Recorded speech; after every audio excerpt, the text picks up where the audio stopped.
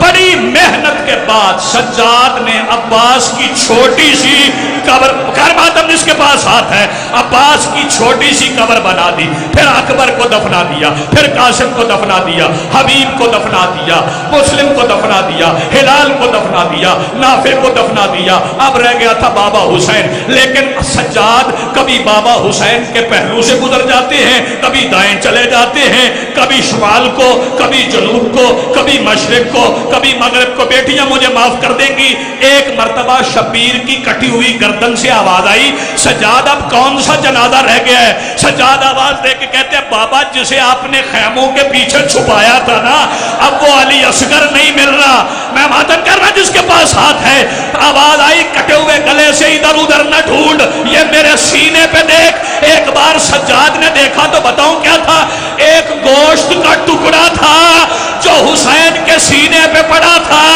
آواز دے کے کہتے ہیں مولا یہ اصغر سینے پہ کون رکھ گیا؟